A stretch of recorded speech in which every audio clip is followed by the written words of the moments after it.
নাহমাদুহু ওয়া নুসাল্লি আলা রাসূলিল কারীম।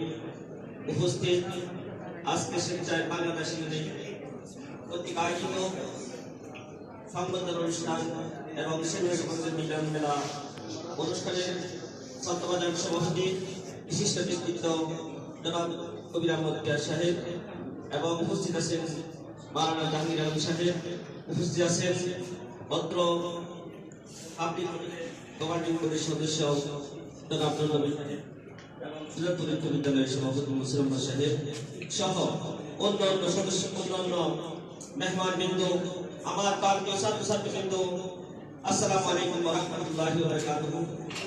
আজকে আমরা এখানে একত্রিত হতে পেরেছি মহান 21শে ফেব্রুয়ারি। এই শহীদরা রক্ত দিয়ে আজকে বাংলা ভাষাকে পৃথিবীতে সমুন্নত করেছে। আমরা তাদের আত্মার পাঠা কামনা করছি। তোমরা এই দিনেই এই প্রতিষ্ঠান থেকে অনুষ্ঠানে আয়োজন করেছো, এই জন্য তোমাদেরকে ধন্যবাদ জানাই। সাথে সাথে আমরা আত্মার মাগফিরাত কামনা করছি। জুলাই বিপ্লবে এই সমস্ত ছাত্ররা নিজের কাজে রক্ত দিয়ে আজকে তোমাদের অধিকারকে সমুন্নত করেছে, তাদের আত্মার মাগফিরাত কামনা করছি। প্রিয় উপস্থিতি, আজকে অনুষ্ঠানের সভাপতি আমাদের সঙ্গে তাদের কার্যক্রমগুলো তুলে ধরছেন। আসলে আমি অত্যন্ত ব্যথিত, আমরা এই ধরনের কাজ করতে পারিনি। তোমরা ছাত্র হয়ে এই ধরনের কাজ করেছো, তোমাদেরকে ধন্যবাদ জানাই। আমরা দোয়া করি তোমরা আরো শুধু এগিয়ে যাও। তোমরা যে কাজটি করেছো, রাসূল সাল্লাল্লাহু আলাইহি সাল্লাম বলেছেন, খায়রুন নাস মাইয়াতুন নাস, যেই মানুষের উপকার করে সেই হচ্ছে শ্রেষ্ঠ মানুষ। তোমরা হচ্ছে সবচেয়ে মানবিক। তোমাদের মধ্যে পৃথিবীতে মানবিক কম মানুষের টাকা পয়সা আছে, কিন্তু মানবিকতা নাই। তোমরা সেই পরিচয় দেখিয়েছো। প্রিয় ছাত্রছাত্রীবৃন্দ, তোমাদেরকে আবার রক্তি মুশকিল লাল শুভেচ্ছা জানাচ্ছি, কারণ তোমরা ওই মানুষটি জীবনকে তোমরা বেঁচে রেখেছো।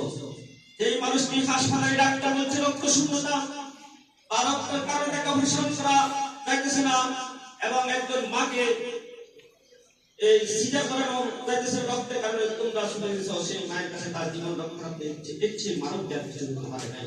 রাসূল সাল্লাল্লাহু আলাইহি সাল্লাম সত্যি মানবিকতার উদাহরণ ছিল। আমি আজকে তোমাদেরকে বলবো, আমরা আমাদের জীবনে তোমরা যে কাজটি করেছো, এই কাজটি সমাজের সবচেয়ে মানবিক এবং সবচেয়ে মূল্যবান কাজ।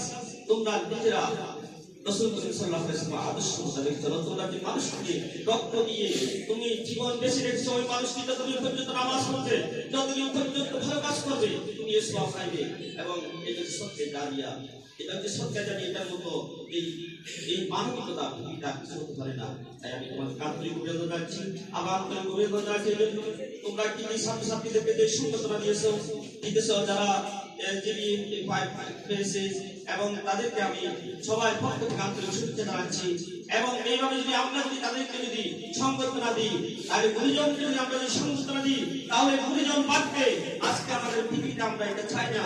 আমাদের বাংলাদেশে আমরা প্রতি শিক্ষার মধ্যে আমরা তাদেরকে সংবর্ধনা দিতে চাই না, কিন্তু আমরা যদি সংবর্ধনা দিই, তারা আমাদের জন্য যে অর্জন করেছে, তারা যেন ভবিষ্যতে আমাদের আবু সাঈদ এবং শহীদ মুক্তা যেই মানুষের জন্য তাদের জীবনকে বিসর্জন দিয়েছে, তোমাদেরকে আজকে সেই দিকে যেতে হবে। সবাইকে আন্তরিক অভিনন্দন জানাই। আমি আমার সংক্ষিপ্ত বক্তব্য শেষ করছি। আসসালামু আলাইকুম ওয়া রাহমাতুল্লাহি ওয়া বারাকাতুহু।